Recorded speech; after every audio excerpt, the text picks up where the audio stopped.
This is the first in the series of talks that I will be giving related to my CAT BARC book. Let us start with the concept review section. Chapter 5 is the first chapter where I've tried to highlight that there are two basic hurdles in reading comprehension, which is a limited vocabulary and a lack of familiarity with different subject matter. So let us see reading task 1. So this is a passage you've already read and answered the questions. I am only discussing it to reaffirm as to what were the problems you may have likely faced.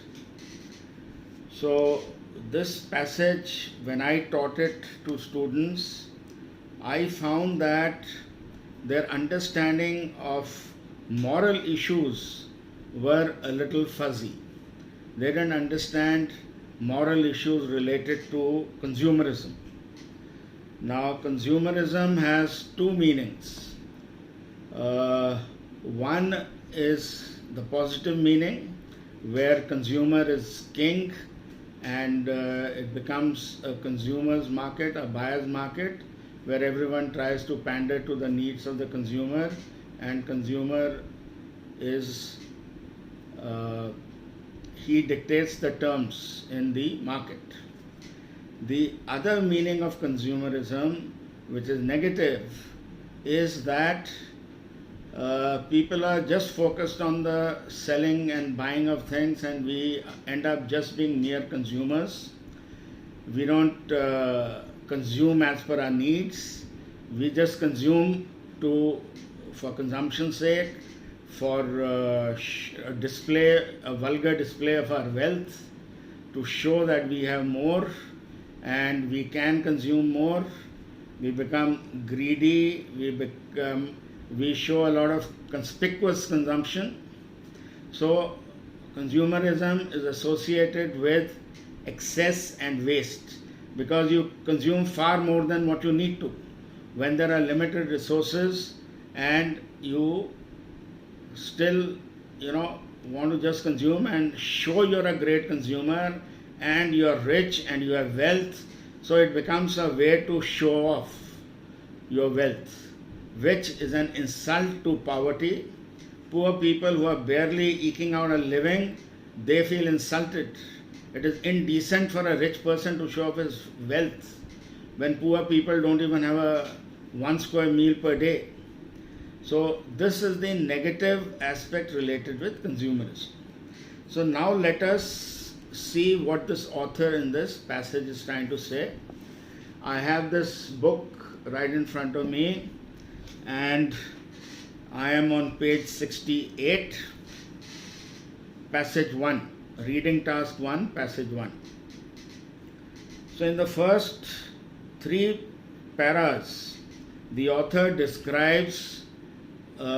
narrates incidents from his childhood, where there were 2 ice creams that were available for kids to have. One was a 4-cent ice cream with biscuits and ice cream in between. The other was a 2-cent ice cream with a cone ice cream. So he found that some parents allowed their kids to have 2 2-cent spoons. So holding one in each hand, they used to lick one cone first, then the other, and show off that, listen, my papa is rich. I have so much. I have 2 ice cream. You have only 1. So they used to eat them like they're performing a ceremony and showing off and boasting of their wealth. So his parents, his grandparents and other near and dear ones always said, if you want an ice cream, buy 1. You can buy any 2 cent, 4 cent. You can buy a 4-cent one. So it's the same amount. But you can't buy 2 cents. But he did not realize why they are saying so, because they didn't give any straight moral reason for it because they thought he's a kid, he won't understand the morality behind it. So the first three paras describe this aspect of his childhood and this incident. So here he says, I was fascinated, however, by some of my peers whose parents bought them not a 4-cent pie but 2 2-cent cones. These privileged kids, right? So they're eating those 2 ice creams seemed to me sumptuously enviable. So I used to envy them. Wow, these kids have 2 ice creams. And this liturgy seemed, the liturgy is a form of religious worship. So here he is using it metaphorically to describe the eating of 2 ice creams by those kids as if performing a kind of a ceremonial exercise. So he used to really envy them. And then he was confused. Why don't my parents allow me? After all, I'm only spending 4 cents. So there's no problem of economy. Dietetics, in the sense that I'm getting equal nutrients from, I'll get more nutrients if I have two cones. Then hygiene. So none of the excuses they gave appealed to him. So he was confused as to why they, who love me otherwise, they're letting me have a 4-cent ice cream. Why not 2 2-cent ice creams? Right? They used to say if you have 2, your attention will be on the ice creams, you'll trip and fall. So this he found obviously a lie, a false excuse. So these are the important lines that you should have noticed. I dimly sensed. So he was confused as to why they are not allowing him, but he dimly sensed that there was another secret justification. So he as a kid knew that parents must be having something in their mind. That's why they are not allowing me to have 2 2-cent ice creams, which he found cruelly pedagogical. He knew that there is something to teach, some moral to teach me in this. But yeah, I'm a kid. Why teach me morals at this stage? If I want to have 2 what's the big deal? Right? You're being cruel in not letting me fulfill an indulgence of mine. Just because maybe it's morally questionable or morally wrong. But anyway, he was not unable to understand it, to grasp it. So this is the author when he was a child. Then he comes to para 5, which is a crucial para. So today when he is a grown-up, now he understands why his parents and near dear ones did not let him buy those 2 2-cent ice creams. So this is what he says. Today, citizen and victim of a consumer society. Now he is a citizen and a victim. Now why do you think he is calling himself a victim of a consumer society? And what do you mean by a consumer society? A society which is preoccupied with just consumption of things. So which is expressed in the next line, a civilization of excess and waste. So the consumer society in which so much of excess is available and so much is wasted in the process, when we obviously have limited resources. Nature is in any case limited, right? So today he realizes. And why does he call himself a victim? We will see when we answer the questions. I realized that the near and now departed elders were right. So they were right to refuse him those 2 cents. Why? Because he says that 1 at 4 cents did not signify squandering, economically speaking, but symbolically they surely did. That means if you had 2 2-cent ice creams, economically you were only spending 4 cents, not more than that. So there's nothing wrong with that. But symbolically you're giving the impression that you have more, you are having more than what others are having. So you are having 2 2-cent ice creams. And it was for this precise reason that I yearned for them. So he wanted to have two only so that he could show others that he was from a rich background, wealthy background, privileged background, he could afford more, and therefore that is why he wanted to show that he had more. Because two ice creams suggested excess. So he wanted to show that he has excess. Mummy papa बहुत अमीर हैं, हम दो ice cream खा सकते हैं, right? And this was precisely why they were denied to him. So now he realizes that it was for this reason that they were denied, that you should not want them to show off. This vulgar display of fictitious wealth is indecent, it is immoral. But he was tempted, he wanted to show off. He realizes that as a kid he wanted to show off. So this was precisely why they were denied to me, because now these are the keywords, because they looked indecent. Eating two when poor kids can't even afford one. Imagine what they will think watching this kid having two ice creams. An insult to poverty. So you are insulting them, that you poor people, wretched, you deserve to be born like this. And see, we rich people, we can enjoy two ice creams. A display of fictitious privilege. Why fictitious? Because you're only spending 4 cents. You may be eating 2 ice creams, but they're cheap. A boast of wealth. So only spoiled children did this kind of thing. And parents who encourage kids to have two cent ice creams to show off their fictitious wealth, they were, such kids grow up. So he gives an analogy that they were preparing them to turn up at tourist class check-ins. Now tourist class is the cheapest class. So these kids who've been brought up to show off, those people will travel by economy class, the cheapest possible available. But they will buy a fake Gucci bag which otherwise would cost 1 lakh, the original one more than 1 lakh, right? Which they'll buy from a street peddler on a beach. So obviously it's substandard fake stuff, and they will show off while traveling in the lower class in the aeroplane. Now the people who are traveling with them also, they're just showing off to again the lower class. So how ironical that such people show off their richness or their fake richness to people of their caliber. They're not showing it off. They're traveling in the lowest class and showing it off to people who travel by that same class. They're not showing it off to the rich, right, who obviously would see through them, that they are fake. So the last para now sums up what the main point of the author is.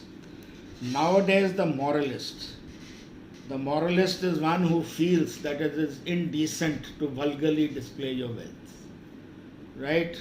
To consume more than you really need.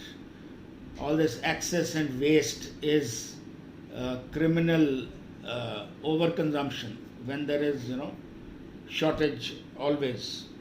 So moralist risks seeming at odds with morality. Odds with morality of those who believe in the morality of consumerism, where showing off comes naturally to them, where showing off why become wealthy if you can't show it off, right? So the morality of consumerism is to consume in excess, show off to others, right? Show your wealth to others, even if it is fake.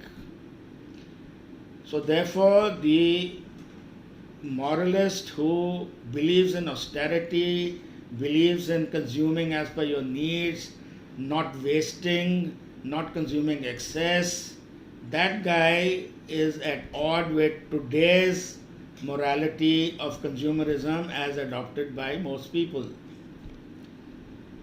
In a world where consumer civilization now wants even adults to be spoiled and promises them always something more.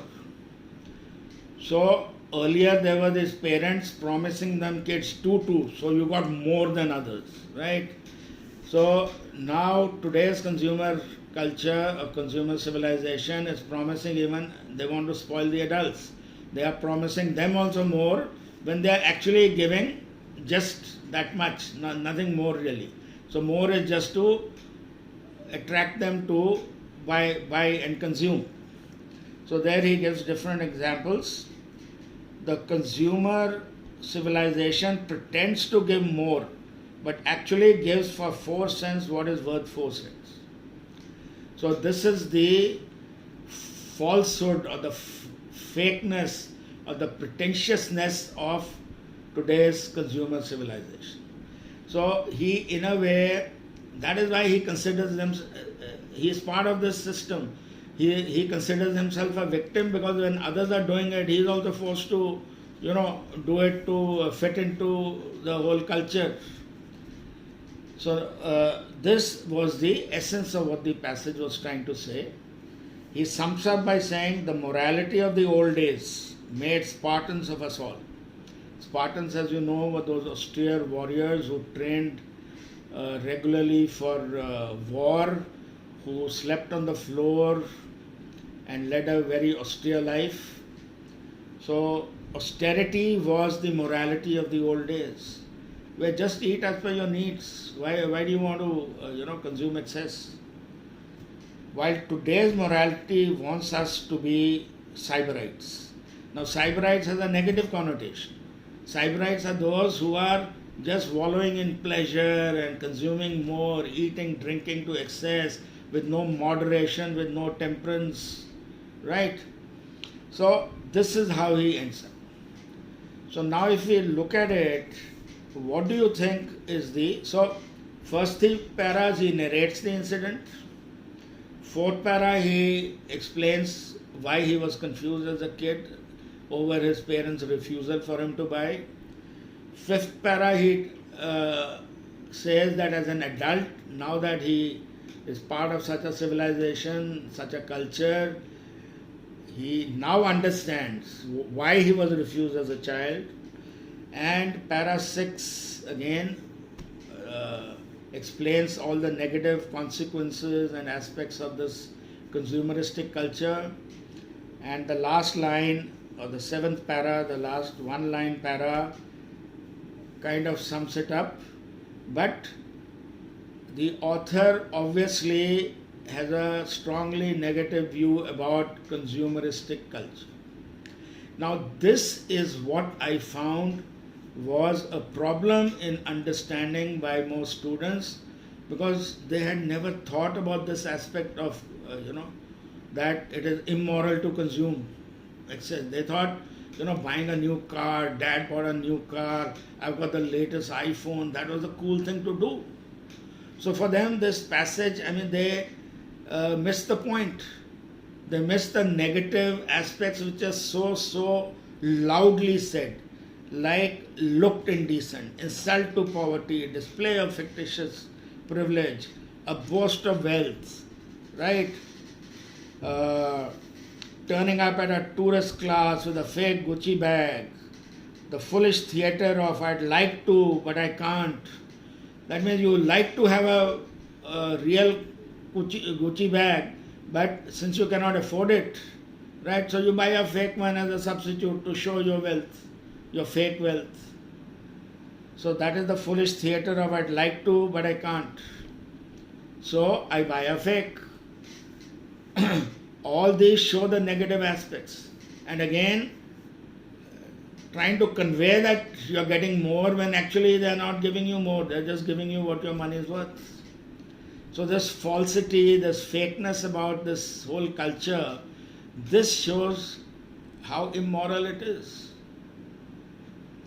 So this is again lack of familiarity with subject matter. I have found particularly passages on morality, because we don't have moral science as a subject in school. We find these aspects have not been discussed, and therefore people miss out this. Okay, let's proceed further. Now let's look at the question. Now that you've understood the passage. So understanding passage is tackling the first intelligent person who has written that passage. Then your CAT examiner or ZAT examiner or others, they frame your questions to test you how well you have understood the passage, including vocabulary and other aspects, right? So let's say question 1 says, which of the following best describes the organization of the passage? Now this was not there in the original CAT. This is a CAT passage from CAT 2008. This question I have framed on GMAT lines.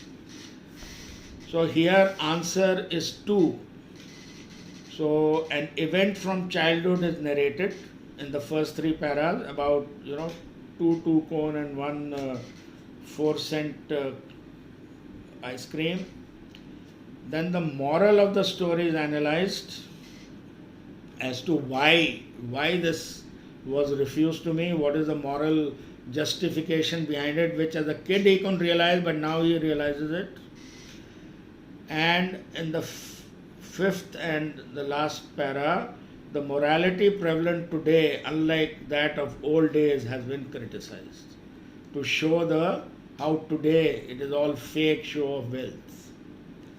So hence 2 is the answer. The others are close choices, and especially let us look at one which you may appeal to you. Option 3, an event from childhood is narrated, moral of the story analyzed, and arguments in favor of the morality of the old days presented. He is criticizing today's rather than presenting old days morality, right? He is not presenting arguments in favor of the old days morality. He is in fact criticizing today's morality. So 3 options can be ruled out. Okay, let's do all the options. Option 1, an event from childhood is narrated and analyzed, and the morality prevalent during 2 times compared. There is no comparison. He just mentions about the morality of indecent insult to poverty, etc., and then shows how today's is a fake thing, right? His aim is to highlight that today's morality is about all this fake show of fictitious wealth. That's why he considers himself a victim. So that's a strong word, a victim. So if you miss that, a victim of consumer society, a civilization of excess and waste, then you miss the main thrust of his message that he wants to convey. And 4th option says an event from childhood is narrated and analyzed, and the consequences of the relevant moral issues analyzed. So they're just trying to beat around the bush to confuse you, because that examiner also has to make some options, and of them some close, so that to see whether you really home down to the essence of the passage. Okay, question 2. The author pined for 2 2-cent cones instead of 1 4-cent because. Now pined for, again he is introducing some more vocabulary in the question stem itself. Pined for means yearned for. And he yearned for because it suggested intemperance, it was more fun, it had a visual appeal, it made dietetic sense. So visual appeal will normally students take 3 as an option because he describes about the liturgy and how it was sumptuously enviable, but that was as a kid. Today as a grown up, he realizes that he pined for them because he actually wanted to show off. So today he goes back to himself as a kid and tries to understand his real psychology. So it was not just the visual appeal, he wanted to show off. This is what he's realized. So he wanted to eat 2 2-cent because it suggested that he has excess. It suggested lack of moderation, lack of temperance, excess, richness, parents being rich. I can afford, I can consume more with impunity. So answer of 2 therefore is 1. So this is a tricky question. This is the original CAT question, very well made question to trap you. Question 3. Which of the following cannot be inferred from the passage? So here clearly you start one by one and seeing what emerges from the passage and see the odd man out. So finally cannot be inferred questions, you got to be a little alert. Today's society is more extravagant than the society of the 30s. Yes, that's obvious, it's stated there. The act of eating 2 ice cream cones is akin to a ceremonial process. Yes, if you knew the word of liturgy, then this would be clear that it is stated there. So, cat, this is again a cat question. He is indirectly testing you for vocabulary. So there are no vocabulary questions in cat, but in RC the examiner tries to test you for vocabulary. 3. Elders rightly suggested that a boy turning eyes from one cone to the other was more likely to fall. Now, in the passage it is given mendaciously, right? And this says rightly. So obviously this cannot be inferred. It is the opposite of what he's saying, because he as a kid thought that they are telling a lie. There is some other reason, cruelly pedagogical, for which they are not letting me buy two cone. So rightly, again they are testing you for vocabulary, knowledge of the word mendacious, whether you know what mendacious means. Despite seeming to promise more, the consumer civilization gives away exactly what the thing is worth. This is obviously given in the last para, or the second last para, let's say. So 4 is in the passage, so 1 to 4 are in the passage. 3, instead of rightly, had it been mendaciously, then that also would be part of the passage. So 3 cannot be inferred. 4, in the passage, the phrase little parvenus refers to now young upstarts, guys who want to show off. Upstart means who do well and come up. So all this MBA from IIMs are supposed to be upstarts in corporate sector, where the normal people find, these guys have come, padani kahan se aaye hai, showing off their knowledge and theoretical knowledge. They don't know, they have no experience of the industry. So don't take me seriously. But little parvenus, clear definition, again a vocabulary question. So answer is 3. Now, so here old hags, old women, obviously it's not old women, etc., etc. Okay. Now let's come to the more difficult questions. What does the author mean by nowadays the moralist risks seeming at odds with morality? So there are 2 moralists who believes in the proper morality of moderation, temperance in your eating and drinking and consuming habits, and there is the morality of the consumerist. So they are at odds, right? So let's see option 1. The moralist of yesterday have become immoral today. So being at odds doesn't mean that they become immoral. They still believe in their own morality and follow it. So 1 is wrong. Option 2, the moralists of yesterday seem anachronistic in the present time. Now if you don't know the meaning of anachronistic, then again you are stuck. So vocabulary will bother you. So again the examiner, this is a question where original question of cat, I have changed it a bit and framed it myself. So option 2 is framed by me. So I intentionally put the word anachronistic, that if you don't know the meaning of this word, you will go for a 6, right? So the moralists of yesterday, today seem old-fashioned, out of place, because everybody is consuming in excess, showing off, and they think it's the right thing to do. Everybody is doing it, So this guy feels old-fashioned, out of place. So this is what that statement really means. So answer is 2. Other option like consumerism is amoral. So all these are generally option traps. Let's go further. Question 6. Which of the following best states the main central idea of the passage? Now such questions are where you have to make an evaluation. The choices could be very close, right? So what is the central idea? We saw the organization of the passage, the concept of morality has changed over the years for the worse. Obviously, he's criticizing the present, so he considers this bad. He believes in the earlier morality of austerity, of temperance, of moderation, and today of excess and waste is worse than what morality was earlier. So one is the best is the central idea. Let's look at others. Consumption is a new dawn in today's society with its attendant consequences. Now this tries to give a positive new dawn, ek naya savera aaya hai, that kind of a thing. The morality of extravagance is being played out in today's society. So he's not commenting on bad, good. When you are talking of moral issues, the issue of good, bad is naturally inherent in morality.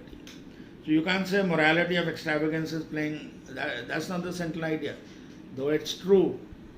3 is true, 2 is true, but that's not what his central idea is. The morality of the old days was one of austerity, whereas today's morality is one of extravagance. So this 4 is an option trap which comes from the last line, where it says Spartans and Sybarites. But Sybarites is attached with a negative connotation. That means Sybarites were hedonists, Epicureans who just ate and drank and indulged in all kinds of sensual pleasures. Now that kind of extravagance is immoral. That doesn't emerge from this. So you have to make some value judgment, worse, good, bad. So obviously option 1 therefore best states the central idea. Question 7. So original CAT had some 5 questions. I have removed some redundant questions which were just testing easy vocabulary, and I have put in a lot of other questions which have been prepared by me because I love this passage. CAT has such beautiful passages which I found that nobody has done justice to them. So therefore I made additional questions so that you get the best understanding of this passage. So let's look at question 7. Which of the following cannot be inferred from the fact that the author considers himself a victim of a consumer society? So why does he consider himself a victim? Let us see. Option 1. The excess and waste in a consumer society just seems indecent to him, yet he is a part of it and contributing to it. So he feels he is a victim. Shikar hai. I mean, he doesn't want to, he's been taught not to by his elders, but he's part of that society, so whichever way, whether he's living in it, so he's part of it, he's also contributing to it. So he's, without wanting to, he's a victim. We'll leave option 2, let us look at 3. He has succumbed to social pressure and compromised the values taught to him by his elders. Elders said, be austere, be temperate, don't waste, don't eat and drink in excess, don't do things in excess, right? Follow the middle path. But under social pressure, he also bought a new car, he also bought the latest model of iPhone, and he's showing it off, right? So when he looks back and says, oh shit, I am ending up behaving like the rest. The same consumerism having the same effect on me. So that shows he's being a victim. He has also been willy-nilly, without wanting to, drawn into the race of keeping up with the Jonases. Keeping up with the Jonases is keeping up with the neighbors. Your neighbors have bought a new car, you also want to show off and buy a new car. You don't want to be left behind. Because your neighbor is showing off his new car and making you feel small. So you also end up doing the same thing. So you forget about your morality of austerity and you don't buy things as per your needs. You just want to show off. Only to not to feel small or not to have other people make you feel small. So options 1, 3, 4 show that you are a victim, while 2 is an option trap. he is made to forcibly purchase goods and services which he really does not need. Now, the word forcibly, if you don't know the meaning, forcibly means like putting a gun to your head and say, Sale khareed ye. Right? So, under pressure, yes, but forcibly means that somebody is twisting your arm and telling you to buy. So, that is what that cannot be inferred, and hence 2 is your correct option. Okay, so just one word of vocabulary to create an option trap. So as an examiner who is sitting in front of you and talking to you, I am telling you that how I try to make your life miserable by putting in vocabulary which, so forcibly, under pressure, under duress, or whatever. I mean, you should understand the language. Right, question 8. Why did the author as a child dimly sense the secret justification for his elders' refusal to buy 2 2-cent coins to be cruelly pedagogical? Now here please see the grammar. Pedagogical is an adjective. He found that, and the adjective is modified by the adverb cruel or cruelly. So pedagogical means teaching a moral, or something which is didactic, which is trying to teach you something good. The fact is that it was cruel of his parents to try to teach him things when all he wanted to indulge was 2 cents. Yeah, what's the big deal? As a kid, he felt it was cruel of his parents not to let him have 2 just because there was no other reason, neither economics, neither hygiene, neither whatever else they said, right? So he just felt it's cruel. They're not allowing him to indulge in a little, यार कभी कभी थोड़ा मज़ा भी करने दो, थोड़ा show off भी करने दो. वो दूसरे बच्चे शो ऑफ कर रहे हैं, मैं क्यों ना शो ऑफ करूं, right? So he found it cruelly pedagogical. The fact that it was pedagogical, that is why it was cruel. So that is why option 3 is the answer. He felt that he should be allowed to indulge himself and not be made to feel guilty about it by his elders on moralistic grounds.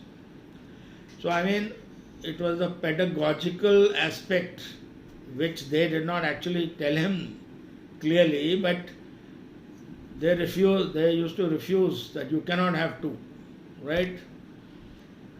So dimly he sensed that there is a pedagogical reason for them, and that part is cruel, that on some moral ground they are not letting me have it. So there's not a rational point, it's some moral point. The other options are obviously option traps. Option 1, his elders were cruel with him because they gave him a false reason and not the real one. So there's no great cruelty in that. Subjecting children to excessive discipline is cruel. There's not excessive discipline. I mean, he's getting a 4-cent cone. In fact, I as a kid used to love that pie, the biscuits and a pie in between, that 4-cent one that he's talking of. So the others are all, beating around the bush just around the word cruel so that they trap you in some way. But it's a distortion of what the truth is. So, once you've understood the passage, your this elimination of options is a very bullshit way of proceeding. Once you have understood the passage, and when you read, obviously your eyes will stop at 3 and say, yes, this is the one. You may not even go to 4 and read it, or you may just read it to just clear it, eliminate it. So understanding the passage is the answer to RC. Otherwise you will keep saying, oh, between 2 options, sir, I missed this, I got that, I thought he was saying this. So this thought and think will continue, and you will keep repeating year after year, and VARC will make you repeat CAT 3 times, and finally, by just practicing so many RCs, you will eventually get down to, getting some decent percentile. So start focusing on understanding. Now, what is the underlying tone in the 4th para of the passage, where he is showing his confusion over why his parents are not allowing? So bemusement is again a word where you may confuse with amusement, where bemusement means he was confused. So that para clearly talks of confusion. Though the others are also close choices, because he says, let us see the tone now.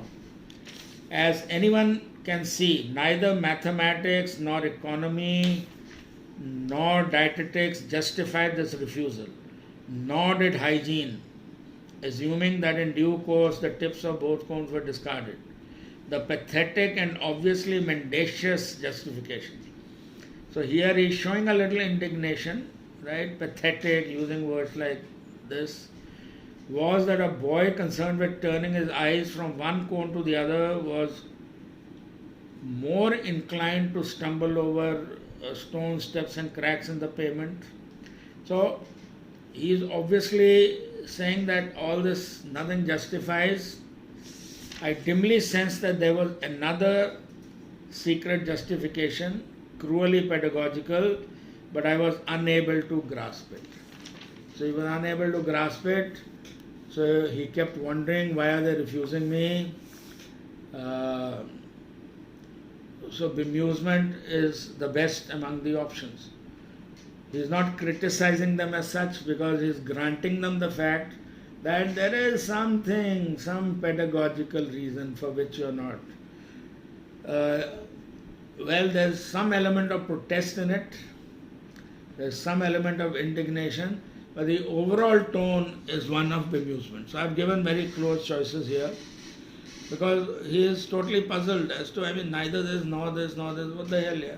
और ये जो बोल रहे हैं कि ये तो totally मेंडेशियस है कि गिर जाएगा तो तेरा ध्यान आइसक्रीम पे रहेगा, you know, stuff like that.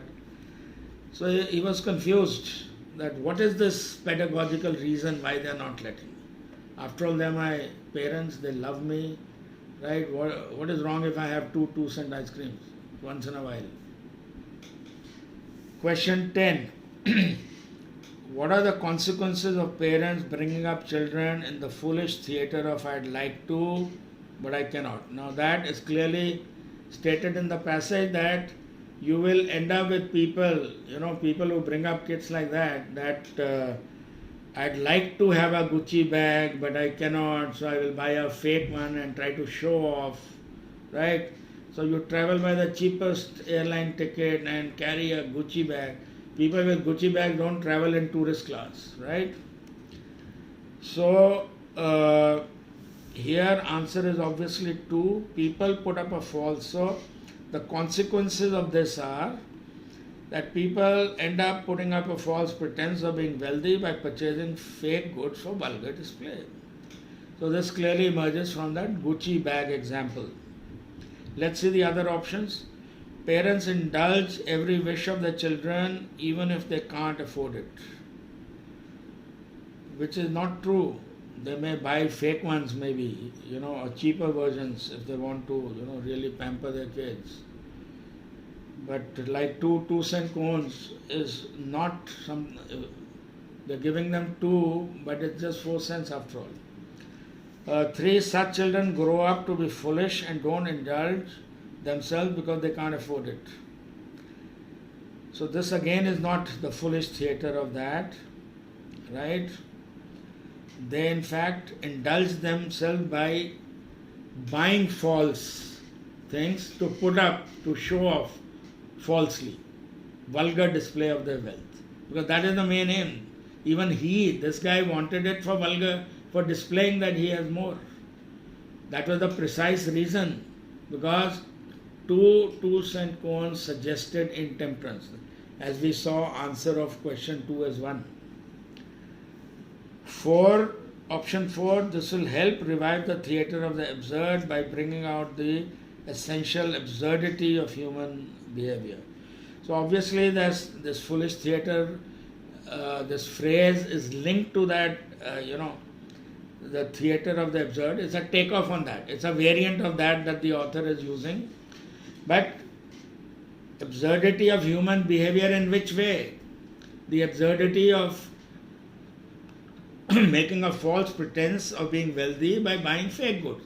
That is how absurd your behavior is, which is what is spelled out in 2. So therefore answer of 10 is 2. So 4 is like again an option track. So in this very first reading task, my aim was that you realize, it hits you, that because your vocabulary is poor, you are limited, let's say, you're not able, you missed out many things, right? Another thing, because you don't understand this morality, what is indecent about it, what the hell, yaar. Buying things and showing off, well, that's the normal thing to do. What is so wrong in it? If that doesn't make any sense to you, then these moral issues like remain outside your understanding. So therefore you miss the point. You're not familiar with morality as a subject. You have not understood different views on morality, how people think this way, that way, what is good about that, what is bad about that. So you find such passages confusing. Similarly, in this, I've also given you a list of some 36 words. So one passage along with the options, the examiner introducing more words in the questions, comes to 36 words in a passage of about 500 words plus questions, 10 questions, right? And you should check how many words did you know from before and how many you didn't, how many you learnt afresh. Now here I want to point out one or two things which so if you go to the vocabulary list, this is in the order in which they appear. So where is it given about? Yeah, consumerism, right? Page 73, vocabulary, serial 28, consumerism. The preoccupation of society with the acquisition of consumer goods, often derogatory. So the Oxford English Dictionary says that this word consumerism is often used in a negative, with a negative connotation, with a derogatory connotation. Then consumer society, again in the same dictionary, says a society in which the buying and selling of goods and services is the most important social and economic activity, and in bracket it says chiefly derogatory. So whenever you use the word consumer society, it is 90% of the time used in a derogatory sense. Whenever you use consumerism, it is often used in a derogatory sense. Your dictionary is telling you that. Now you may wonder, what the hell, why is it derogatory here? Why is consumerism derogatory? If people don't consume, how will there be demand in the economy? How will there be GDP growth? I mean, Keynesian theory is all about consuming, consumption driving growth. So what is wrong with all this? So now that you've had a moral perspective on consumerism, you will understand that this is people who use these terms in the English language associate it as a negative, with negative connotations, because of the morality of excess and waste attached to it. It is not aligned with just your needs. You're not just trying to fulfill your needs, you're trying to fulfill your needs in an excessive manner, without moderation, without worrying about how much you're wasting, right? And whether resources are getting depleted in the world around you, you're just consuming. So whenever you look up a dictionary, look up the connotation attached to it. Look up other labels that indicate to you how the word is used. Right, so with this, I think we've had a fairly longish session. I thought we'll start with chapter 5. These 3 passages are important because these will bring home this point, which you're misguided into thinking that background knowledge is not required. Background knowledge biases me, therefore I will end up misunderstanding what the author says. If I go with a fresh mind, with no knowledge, no understanding of things, I will understand better. That is wrong. You must have a general understanding of things and go with a receptive and open mind to see what specific aspect is this author trying to bring out. Then people say, what the hell? How much vocabulary can you mug up? Right? From the context, most of the words are clear to me. Tell me whether they are clear to you. Tell me how many you got wrong because you did not understand the meaning of words. I want you to judge for yourself. The aim of giving you these tasks initially, starting right in the beginning, was to get you to working on your vocabulary, for which I have a full 16-week vocabulary building program in the book. And also to get you to forming a reading habit, to realize that you must read widely, diverse subject matter. So this is the first passage which was to give you this shock, jar you into action, shock you into getting down to building your vocabulary and reading cat-like passages from The Guardian, Aeon, etc., New York Times, etc. Right? We will do the other two passages also in two separate sessions, because many students have had difficulties in understanding the other two passages all the more. So thank you very much. This is all for today.